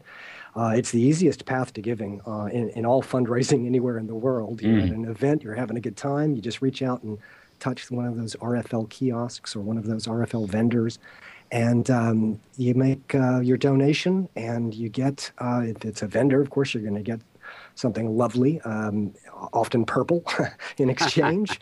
And if you're making a donation into that kiosk, then whatever methods of giving you choose, it's an astonishing thing. Instantly, that money routes directly to the coffers of the American Cancer Society's avatar here in Second Life. That money is then as good as going to work in this fight to end cancer ultimately. And as we work towards that day, to this goal of helping those who are presently living with cancer to do so with a higher quality of life and get more out of the time that they have. All of us have a fixed amount of time here. You don't know how long it is, but a program, so many different programs actually that ACS offers that are all about improving quality of life issues, and in addition to that quest for the cure. And it's Relay for Life that funds all of that and keeps that engine moving forward towards all of those great goals. So it's going to be the biggest party on the grid, 50 some odd sims. Thousands of avatars will come through over the course of those 2 days, July 13 and 14. And in this alphabet soup of URLs that we're hearing about, let me just add one more, and that's relayforlife.org/Second Life. Great place to keep track of all of the events that are going on, team events and the big special events up to and culminating in Relay Weekend on July 13 and 14. Great. Okay, not long to go, so get the word out, folks. And still time to start a team and make a big difference out there. And I tell you something that doesn't require that you have huge events or undertake something large scale. People can do great service for Relay as you're moving about the grid. Get some of those fundraising tools through the American Cancer Society SIM. And then as you're moving around the world and going to various clubs and things, if you see somebody who's got a business in World and they don't have a kiosk out, reach out to them and say, hey, we're doing this, and I don't know if you're aware of it, but would you be interested in having a kiosk out here in your place of business? So if you're going to a couple places a week and you see one place that doesn't have one out yet, to make that contact, to be that ambassador on behalf of RFL would be a huge, huge contribution. I should add, actually, just a personal note, you should drop one of those on me because you got it. We wanted to put one up on Doozer's build, and there was some complication with the bureaucracy and being a member for a campsite or something, and it just never happened. Obviously, we've got Macmillan and stuff there, but I'd be happy to drop an RFL one down there. That's too. wonderful. Yeah. Make sure you get those tools now, and Yeah. anybody who wants them can acquire them. You can start a team. Doesn't mean you have to do events. It's an easy thing to do, and again, the place to start that process is relayforlife.org/Second Life. Great. Well, I'd like to move. I think I've probably got a few more links near the end of the show to add, but I'd just like to move, probably not for too long, into the something more serious. Just all our thoughts on it. You heard my rant at the beginning, and Tara mentioned it, but I'm quite keen to hear you, Zander and Saffia, and maybe I'll start with Will. Any thoughts on this? I don't know whether scandal is the right word, but the NSA business of basically snooping in the underbelly of the vast servers that power the web. I think that's what it is, really. Not so much the mechanics of it, but our thoughts about it, and whether it's a good thing, a bad thing, or something neutral, and how we feel about the fact that it's the NSA in the States, although arguably British intelligence involved too. Do you have any strong thoughts on this? I'll start with you, Will. He's shuddering. I've got a whole. That's like a whole paper waiting to be written, but in general, synopsis. Yeah, I know. It's like that's a dangerous question. It's like me being on any of the other talk shows and having them ask me very open-ended questions. And I say, "Could you narrow that down?" Oh no, that's a good question. All right, 4 hours later. But synopsis. I suppose I'm thinking on possibly its impact on virtual worlds. Right. Maybe that is now Impact on virtual worlds. I don't think there's really a big deal there. I think more in general, it's not that it's something that hasn't happened or hasn't been going on. So, yeah, we have a right to be aggravated by it, but we don't have a right to be surprised that it's happening because it's been going on, way before this. In the grand scheme of things, though, the NSA, people are like kind of worried about this whole, oh, they're watching Google, or oh, they're watching AT&T or Verizon, and they're listening to your calls, and they have access to all this, data, and that's kind of the price you pay. You're putting all your stuff in the cloud. You don't own your hard drive; it's not sitting next to you. Of course, it's public. As far as the NSA and stuff's concerned, or any division over in the UK or any country, that does Secret Service or anything like that, it's all public knowledge to them. Yeah. There's a back door somewhere. That's just the way intelligence works. The only difference between that, what's going on, and, the only really difference is what's going on is what you do and do not know about. Doesn't mean it doesn't go on. It just means that, you might find out about it or you may not. So being, acting like we're all surprised and, oh my God, this is going on. Well, no, it's been going on for 20, 30, 40, 50 years or more.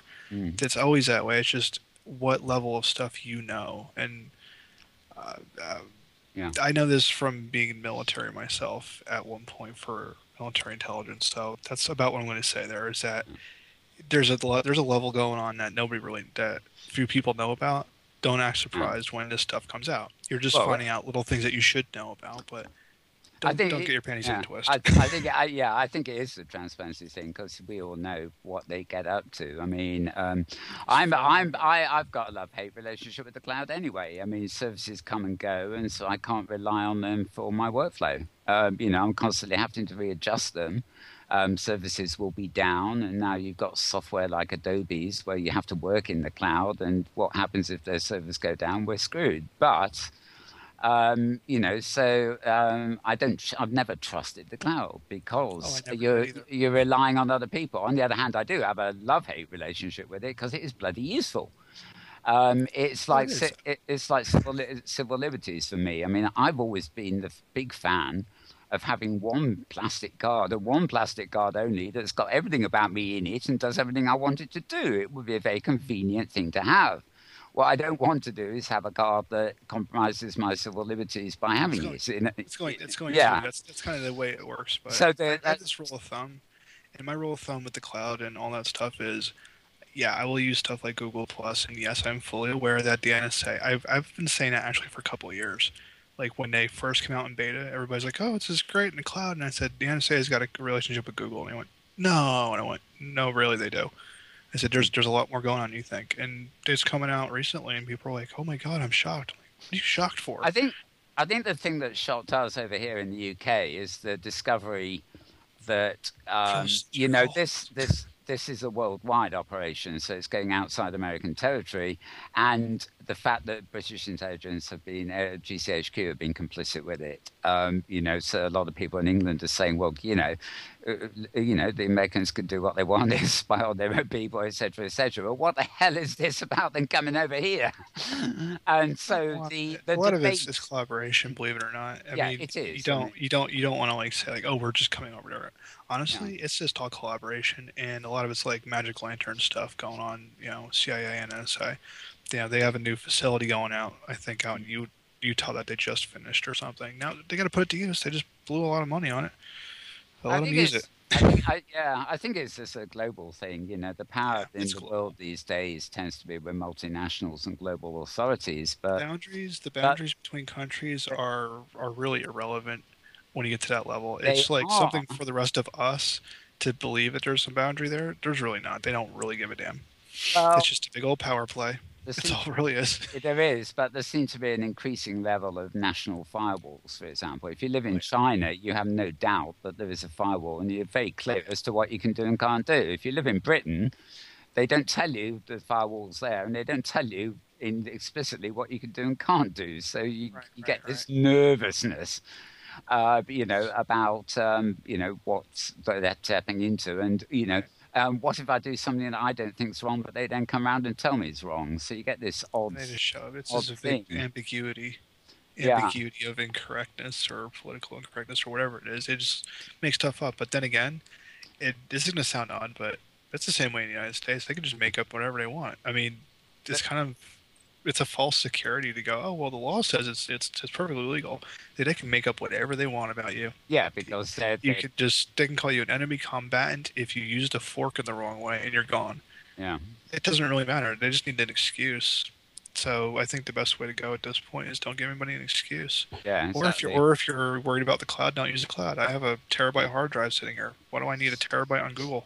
Now we have another problem, of course, that the British government are investigating now and trying to put a stop to it, is the fact that certain Chinese hardware coming from, I think they're called Hudai. They're one of the big makers of the lower end phones and things like that, and set-top boxes and all sorts of things. They're worried that buried in that hardware are facilities by which the Chinese government can snoop on people owning this hardware all over the world. It still obviously relies on data and cloud-type access because, they can only scoop if the data is going up into the air, so to speak. But I don't know. It is all worrying, because politicians especially are trumpeting this as national interest. In a world where technically, if you really want to throw the NSA off, it just want to ruin their day, and I'm surprised nobody's done it yet. If you want to ruin the NSA's day, just go and start storing everything on a cloud, but make the cloud like a bright net instead of a dark net. That would just totally screw them up. That would just that would just ruin them right there. Just make it multi-use data. They're done. All the tactics are out the door. I know it's electronic, but and the sophisticated search engines. But I always think it's a bit like the needle in the haystack thing. I just plant lots of needles all over the place, willy nilly. And if somebody wants to try and put them all together, my approach is posting lots of cats on the internet, hoping every once in a while something useful. Will, for the benefit of our watching audience, would you define a bright net, please? Sure. A bright net versus a dark net. A typical peer-to-peer system is a dark net where you anonymize the actual user or the connection, but not the data. So you would store bob.pdf or something on the system, or store it across the users. The file is there. Many copies of the file are there, or parts of it, or whatever, but you're not trying to anonymize the traffic. With a bright net, there is no anonymization of the users. There's no anonymization of the traffic either, because the files and data themselves are completely randomized and interchangeable. So when you put something into a BrightNet, it all gets scrambled and mixed together as multi-use files. So in that sense, the best way to describe it is saying something like 7. In a normal system, you're storing the number 7 and you're looking for the number 7. In a BrightNet, you're looking for any combination of numbers that could equal 7, but not necessarily 7. Yeah. So you store it like that. The NSA will look at you and go, "We're okay. We're done." There's nothing wrong. I think there's a useful summary here, and that is, if you want to hide, well, hide in plain sight is the best. Pretty much. It's the best place to be. Do it. If you know how to do it, you can hide in plain sight. But they count on the fact that a majority of people don't know how to do that stuff. Yeah. But if somebody picked it up and actually did it, the NSA would be crying bloody murder tomorrow. They'd be like, "No, come back, use Google again. We promise we won't spy you." It's like, come on, just anything. Just don't use that, because there's no way around it. Yeah, I love it. Yeah, it's the wisdom. The wisdom, really. I mean, when I was back in the day when I was programming, I've done 2048-bit encryption using photographs as your password. I mean, the DoD standard is 256 AES, at least, right? And that's like the high-end stuff. I've done 2048, which would be theoretically uncrackable, but I can go even higher than that. I've used Blu-ray DVD movies as my password, just for spiting anybody who'd ever want to try to open it. I love it. It's like you're never opening it ever. It's like, well, it's gonna take you 15 hours to open it. It's like, I don't care.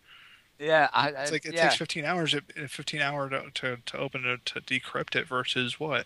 So long as you don't tell people what the movie is. Oh, no, it would actually under that kind of schema. Even if the encoding of the movie makes a difference too, because the file itself would be different. And it's the same thing with pictures in that system too. If you change even if you change it to JPEG, it doesn't match anymore. If you change it to any type of encoding or even resized it, it's trashed. It's different. It's totally different. Yeah. Yes, it has to be. Even just a minor change to that photo or that media file, or any file that you use. I mean, you could theoretically use another file to encrypt the file. Like if I had a copy of Photoshop I wanted to encrypt, zip up and encrypt, I could encrypt that using a copy of Corel Paint Shop Pro or something. just for spite. I've just envisaged the next leap towards freedom. We're getting all these. You can do gestures. You wear this brain sort of sensor tech on your head, and you can do your gestures and stuff like that. Well, how long before I wear a little balaclava or something that connects to my brain, and my own brain is my password? Yay! Then I'm okay. Until they nick my brain. They can do that now. They can do that now, though. It's still quick snapshot and you're good to go. But no, I mean, I think passwords and stuff are. It's a creative way to do it. It depends on what you're doing. If you're doing something like that, you really don't want it to be known and don't want to be floating around in the cloud. Yeah. Then I think you're either going to be an idiot and just put it in the cloud anyway, or you're going to be smart. And the type of people who are going to be doing that stuff anyway would be smart enough not to do that and actually use stuff like BrightNets or higher end encryption or multi-use data and stuff like that. That would just totally confound and piss off the NSA. Okay, I was actually going to bring Saffia and Zander into this, but Saffia was gone before I was able to say goodbye on air. She has vanished. Well, no, we have her echo in voice. Saffia, come back. Bye, Saffia. Thanks awfully for joining us, and good luck in all the panic. Basically, Zander, do you, if you're still here, I'm sure you're here, yes. Do you have any thoughts on this? This issue, the NSA business, or anything in, just general? It's complicated. Obviously, it's gray on the one hand and light black on the other. I guess it's to me it raises a couple of issues and observations. The first being that if our own individual privacy is becoming harder and harder to preserve, well, then so does government's ability to keep secrets and preserve its privacy as well. There seems to be a correlation between their awareness of us and on the other hand, our awareness of what they're doing. And as has been said here by Will and yourself, I don't think there is anything particularly new about this. Undoubtedly, this has been going on probably pre 9/11, certainly post 9/11, the first Patriot Act. I think we've also seen stories flooding the news waves about media outlets that have been busted for hacking emails and messages and doing similar sorts of invasion of privacy. It brings up for me, I think it's an old Ben Franklin quote. He said, if you would give up freedom in order to secure a bit more security, then you don't really deserve either, and you're eventually going to lose both. Yep. And I think we have seen that it's a lot easier to give up freedoms than it is to get them back. Oh, that's unfortunately is the case. That's why I think we have to think of these issues when they arise, because if we can avoid giving up something or compromise so we don't give up so much, you have to do it at the right time before it's irretrievable.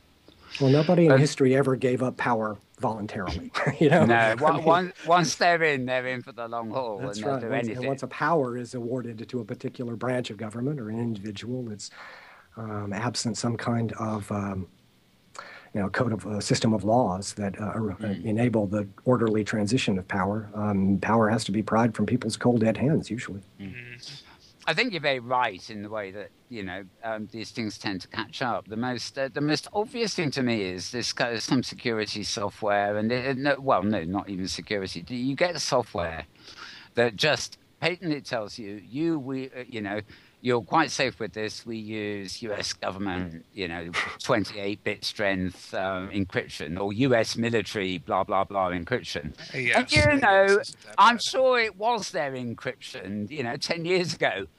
It probably did originate somewhere, but I can't believe that I'm signing up to, sort of confidential encryption level that's used by the U.S. military. That doesn't ring true at all. But it does suggest that there's the hand-me-down thing here, where a level of encryption is available to us now that would only have been available to government and intelligence some years ago, which simply means that they've moved on. It is possible that could be said about the whole internet. Not the World Wide Web, but the internet itself. That is actually true. There is a second internet called Abilene Network called Internet 2. Yeah. But, the notion is that by the time it was made available to the public, it was redundant anyway. They had moved on. It's just being alert to what's going on, hoping it moves down the chain quick, and just being alert enough to put the pressure on when something comes along that really will be, there'll be no going back if we let it go through, if you see what I mean. So... And the difficulty with that is, our hindsight is 20/20. Our foresight is not so hot. And there's so many things that it's there can be something come along that sounds great, in concept, but there's ramifications that are very, very hard to see until it's actually in place. Yeah, exactly. And so that's. The examples of that are legion. Well, the best example of that is, I've often heard the question asked, would motor cars have been made legal if we knew when they were invented what the mess they cause now is? And, think about it. I mean, would any visionary in the turn of the last century, 100 years ago, have... so if they'd been able to see the future, would they have thought, God, that is a nightmare? Actually, there's an interesting story in that. The inventor of the diesel engine at the World's Fair used the tagline peanut oil, because that's what it was originally designed to run on, peanut oil. And he was actually killed and thrown into the Thames. And the diesel engine was retrofitted to use the now poisonous diesel fuel, which is I think it's the byproduct of gasoline or petrol. So they, I think they were very well aware of what the future was going to be, and they said, no, we'll have none of that because, we have money to protect. Yeah, and the vested interests, Vested interest. pharmaceuticals, oil companies, and stuff like that. No, you will use our fuels. You're not going to use. I'm sorry. You mean you're going to have a renewable fuel that's that's biodegradable? Oh hell no! But the thing is in World War II, there's always this whole thing about like, oh, we're trying to figure out how Nazi Germany or whatever was running all their machinery and stuff because we're doing the blockades and stuff. That's how diesel engines. Duh, they're running it on peanut oil. We're taking away the petrol and stuff, and they're running it on peanut oil, so we weren't burning the crops. That's how they kept running everything.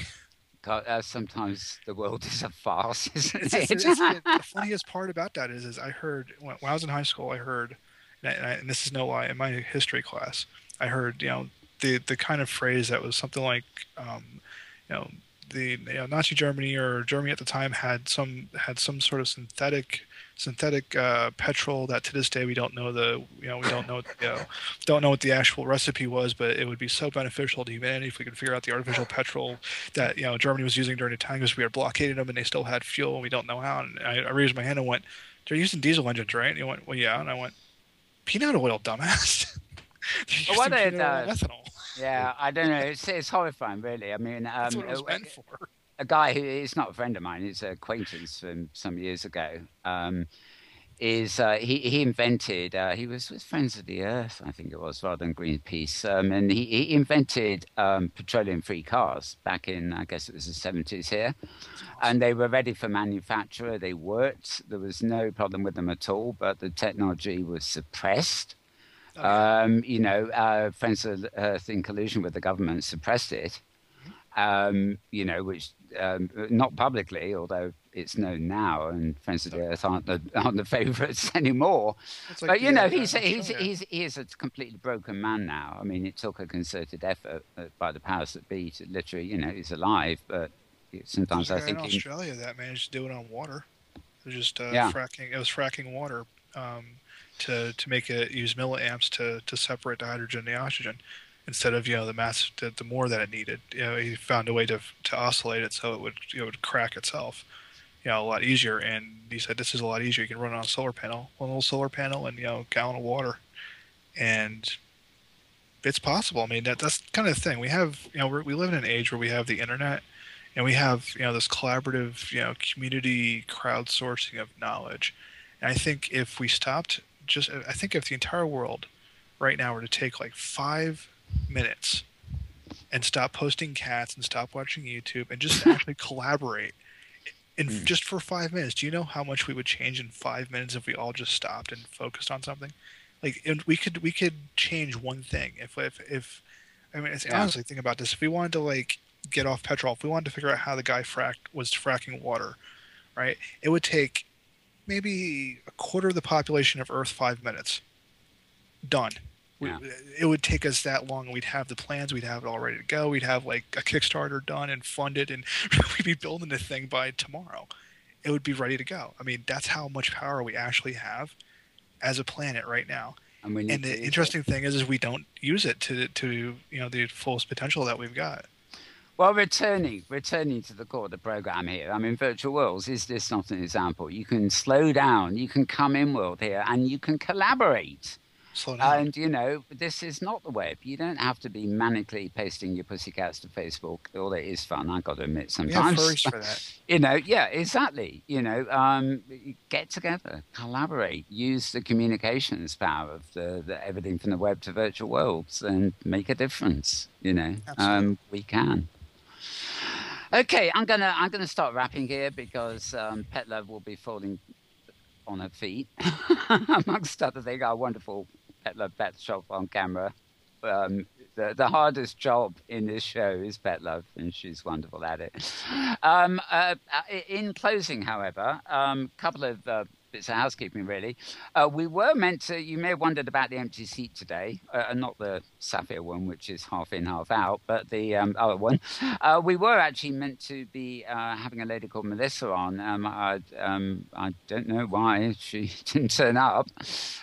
She's incommunicado, but she has actually taken over the management of the 48-hour machinima project from Chantal Harvey, and basically the weekend for that is probably going to be be the end of October. We've been working with her to provide a venue and broadcast facilities and stuff like that. So hopefully we'll get her on another week to talk about that. But I will say that if you're a machinima maker, do be advised this is happening. The 48-hour machinima project, 48-hour film project, is actually is, like we cited something else earlier, a global event. Basically, people in cities all around the world at a weekend of their own choosing get filmmakers to compete within 48 hours and produce a machinima. And for the point, a film. From the point of view of machinima, basically machinima counts as a city. So for the 48-hour film project, it is simply the virtual world is the city that is actually doing the film event on that particular weekend. And I do know that Melissa will be anxious to hear from machinima teams, principally, who want to take part in this. You will be given certain, at the last minute, you are given certain obligatory things you have to include in the machinima, and then your team has exactly 48 hours to start scripting, pre-produce, film, edit, post-production, the whole works, and you have to do it all within 48 hours, and so it's a pretty big challenge. But if anybody out there is interested, stay tuned and we'll let you know about that. You also have bare weeks to go if you're a machinima maker to get your entries in for the Reflections contest from the University of Western Australia. This week's entries will be shown after this program back on the Metaverse Week in Review, so keep your eyes there, stay peeled. And talking of the University of Western Australia, they have the 3D art challenge going on at their Sims, and although the main bit of the exhibition is now up and being judged, there is actually an extra prize as kind of audience prize. So you can find out more about that by hopping over to the University of Western Australia in Second Life. So a couple of sort of plugs there. I've got a few new destinations and stuff on my list, but quite frankly, I think we've had enough today, especially when we got into the deep talk at the end of the show. So without further ado, I'm going to turn back to Tara and get any closing thoughts we have from her. So Tara. Yeah, great discussion, and I'm delighted there have been so many of you stick around that are watching today. So thank you all for being here, and if you're building for the birthday, as I am, good luck finishing up in the next couple of days and getting ready for the opening next weekend. And if you're not building, get ready for the opening next weekend. It's going to be a great show, and it's one you don't want to miss. So that's it for me, and I'll toss it back to you, Mal, and I suspect you closing comments from Zander and Indeed. Will? Indeed. Let's do it in random order. Let's start with Will. Any closing thoughts, Will? Anything at all, or anything coming up you want to push or whatever? Anything? God, I got nothing. For once in my life, I can actually say anything that I am working on is under NDA, so I'm officially not allowed to talk about it. And the things that I can talk about are sitting right next to me. So my arcade machines, and that's my hobby. I'm going out and playing. But I will say that I will do everything I can to try to come back next week. Wonderful. I could try to get some sleep. Always good to see you. But I hope you're not getting the mental block I got earlier where I couldn't think what my next topic was. Never mind. No. Okay. Out my head.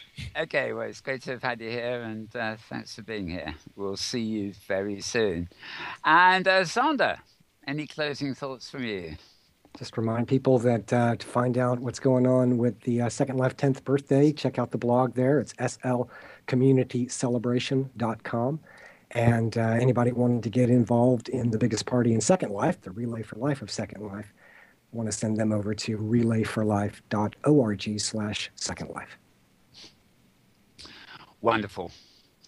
Well, thanks for being here too, Zander. And thank you. Always a pleasure, Mel. I hope it won't be too long before we see you again. I know you're a very, very busy man. Possibly not quite as busy as Saffia, actually, but... There is no busier than Saffia. That's as busy as busy gets. I don't want to be busier than Saffia, let alone As busy.